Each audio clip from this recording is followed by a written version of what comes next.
नमस्कार दोस्तों, मैं धर्मेंद्र कुमार सरोज आपके अपने YouTube चैनल जेके स्टडी पे आपका हार्दिक स्वागत एवं अभिनंदन करता हूं।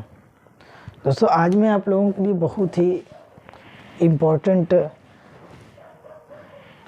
क्वेश्चन लेके आया हूं, जो कि आप लोगों की परीक्षा में बहुत ही नंबर बढ़ाने में आपका कार्यरत होगा। तो प्लीज़ वीडियो शुरू करने से पहले आप लोगों से एक विनम्र निवेदन है कि चैनल को लाइक, सब्सक्राइब, शेयर ज़रूर करिएगा, जिससे मेरा मनोबल बढ़ता रहे और मैं आप लोगों को अच्छी अच्छी बातें इसी तरीके से बताता रहूं। सो प्लीज़ आज हम पढ़ेंगे बायो-सेवर्ट का नियम। देखिए, बायो-सेवर्ट का नियम खूब बढ़िया से पहले समझिएगा किसे कहते हैं। देखिए, बायो-सेवर्ट का नियम यानी बायो-सेवर्ट का नियम जो होता है, बायो-सेवर्ट खुद एक वैज्ञानिक थे।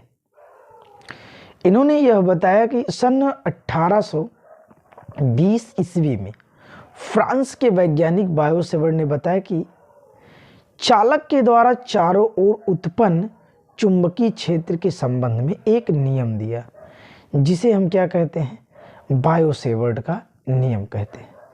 जिसे हम क्या कहते हैं, बायो-सेवर्ट का नियम कहते हैं। ठीक है। अब एक चीज और ध्यान दीजिए, बायो-सेवर्ट का नियम जो होता है, हम एक चीज इसको इस तरीके से भी बता सकते हैं कि धारा वाही चालक पर ठीक उत्पन्न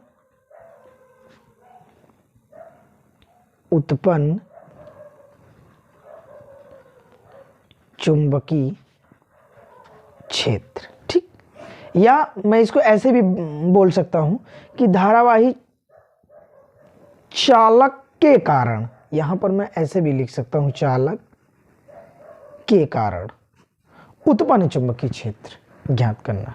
ठीक, तो इसको खूब बढ़िया से आप लोग समझिए, बहुत ही इंपॉर्टेंट चीज़ है, यानी कि बहुत ही इंपॉर्टेंट हेडिंग। आपने इसको कक्षा 10वीं में भी पढ़ा होगा, अब आपको 12th में भी पढ़ना पड़ रहा है। ठीक है भैया जी, बढ़िया से समझिएगा। चलिए आगे देखिए, मैंने फिगर भी ड्रॉ किया है आप लोगों के लिए। मान चलिए ये कोई चालक तार है, यहाँ से ये वाला, ये कोई आपका चालक तार है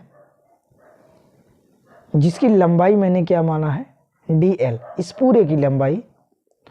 और इस चालक के तार से एक अल्पांश dB, क्या मानता हूं मैं, dB, और इस चालक के तार से कुछ दूरी पर एक बिंदु में क्या लेता हूं, P, क्या लेता हूं, P। और इसी बिंदु पर हमको क्या करना है भैया, चुंबकीय क्षेत्र जो है ज्ञात करना है। मैंने क्या किया, इस बिंदु को और इस अल्पांश dB से, यहां मैंने dB यानी ये अल्पांश क्या है, dB, यानी इस dB यानी इससे इसको मैंने इस चालक तार से इस बिंदु P से क्या किया, मिला दिया, जिसकी दूरी मैंने क्या माना, r। अब देखिए, यानी इस चालक तार के कारण इस अल्पांश dB और बिंदु P के बीच की जो दूरी का कोण बनेगा, उसको मैंने थीटा माना है, उसको मैंने क्या माना, थीटा। अब जब मैंने इसको थीटा माना, तो अब इस चालक में प्रवाहित धारा मैंने क्या माना, I माना। ठीक है। अब जब मैंने चालक धारा में प्रवाही I माना, तो अब एक चीज ध्यान दी, यानी यह जो अल्पांश, अब इसमें क्या क्या संबंध है, इस dB यानी इस dB में क्या क्या संबंध है, वही हमको निकालना है। यानी यहाँ से जो dB आपका है, यानी ये डेल्टा L के समानुपाती या अनुक्रमानुपाती होता है। ठीक, और इसी dB के अनुक्रमानुपाती आपका ये जो धारा होगा, और ये कोण भी इसी dB, इसी अल्पांश के अनुक्रमानुपाती होगा। और जबकि इस बिंदु और इस अल्पांश के बीच की जो दूरी r होगी वो उसके वर्ग के क्या होगी, व्युत्क्रमानुपाती है। तो यहाँ पर मैंने खूब बढ़िया से आप लोगों को लिखा है। एक पॉइंट बेटा जी आपको याद रखना है, क्या, चुंबकीय क्षेत्र dB। अगर ये पॉइंट आप लोग याद किए रहेंगे तो सब कुछ हल किए लेंगे आराम से, कोई दिक्कत आप लोगों को नहीं होगी। चलिए यहाँ पर देखिए, चुंबकीय क्षेत्र dB चालक खंड लंबाई यानी चालक खंड लंबाई डेल्टा एल के अनुक्रमानुपाती या समानुपाती होता है। तब यानी अनुक्रमानुपाती का समानुपाती का चिन्ह ये है, तो हमने क्या लिखा, dB अनुक्रमानुपाते dl मैंने लिखा। ये आपका इक्वेशन क्या हो गया, फर्स्ट हो गया। ठीक, चलिए आगे देखिए, पुनः वही क्रिया देख लीजिए, यही ऊपर वाला चुंबकीय क्षेत्र dB चालक में बहने वाली धारा I के अनुक्रमानुपाती होता है। यानी dB अनुक्रमानुपाते, ये क्या हो गया आपका, I हो गया। यानी dB अनुक्रमानुपाते आपका क्या हो गया भैया जी, I। यानी ये आपका क्या हो गया भैया, इक्वेशन आपका सेकंड हो गया। अब दो चीज मेरा क्लियर हो गया इस फिगर में, देख लीजिए, एक हमारा डेल्टा एल क्लियर हो गया और एक हमारा ये धारा क्लियर। अब बचा क्या है, ये कोण और ये दूरी। ये दो समीकरण मैंने तैयार कर लिए। अब तीसरे के लिए देखिए, तीसरे के लिए मुझे क्या करना है, खूब बढ़िया से समझिएगा।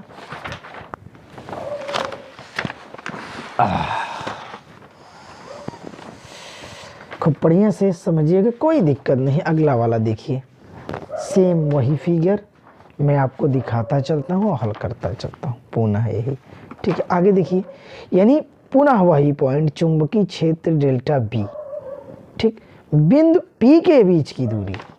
यहाँ देखिए, चुंबकीय क्षेत्र dB बिंदु P के बीच की दूरी के वर्ग के, वर्ग मतलब जिसका स्क्वायर हो, वर्ग के क्या होगा भैया, अनुक्रमानुपाती होगा। अर्थात कहने का मतलब दूरी r के वर्ग के, सॉरी, व्युत्क्रमानुपाती होगा। व्युत्क्रमानुपाती मतलब बेटा जी उल्टा होता है, आप लोग समझते हैं। तो अब यानी यह देखिए, बिंदु P की दूरी r के वर्ग के व्युत्क्रम, यानी इसको हम लिख सकते हैं dB अनुक्रमानुपाती 1/r। इसको समीकरण मैंने क्या माना, 3 माना।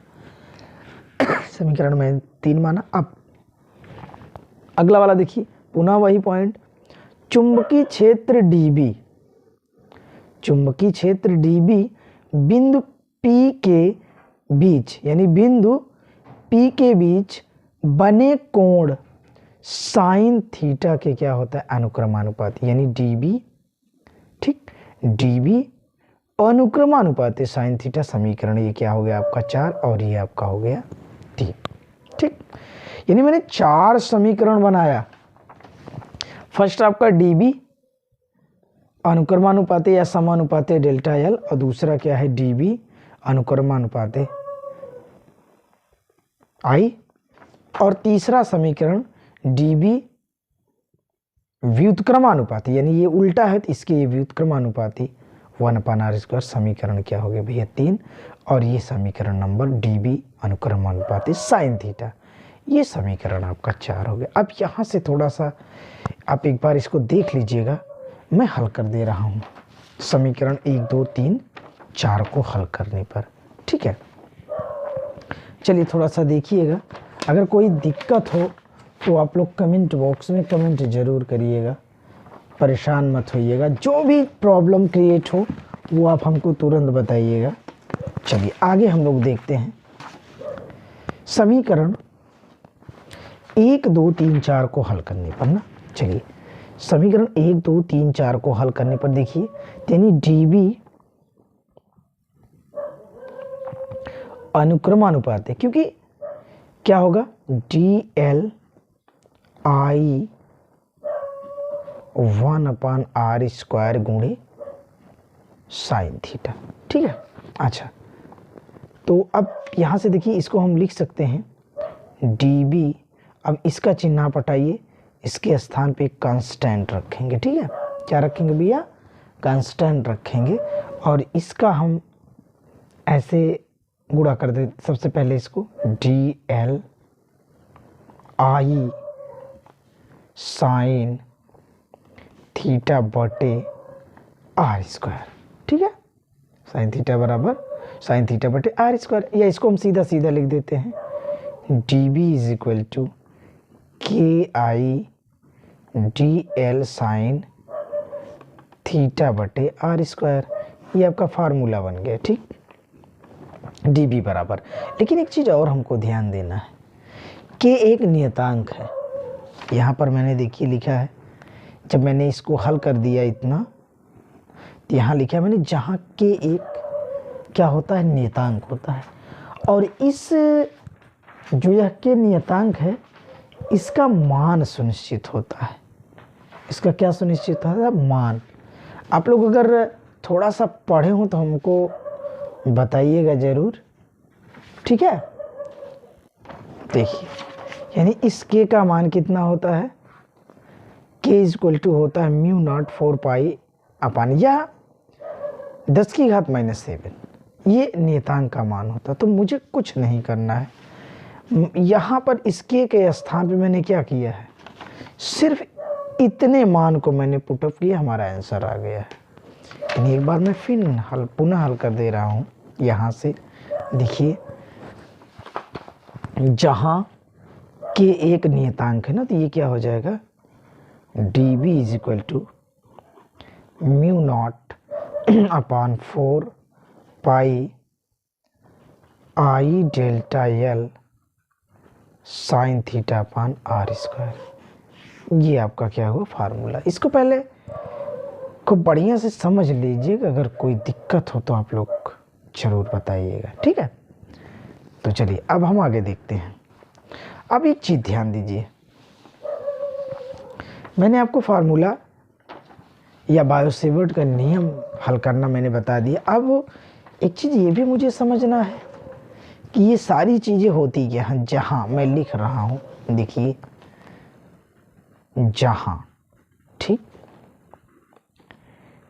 DB क्या होता है और I क्या होता है और DL क्या होता है कि नहीं, और R क्या होता है। बाकी ये तो आपका कांस्टेंट है, ये आप लोग अच्छी तरीके से जानते हैं। ये आपका है चुंबकीय क्षेत्र, और ये आपका भैया जी धारा है, और ये आपकी चालक खंड की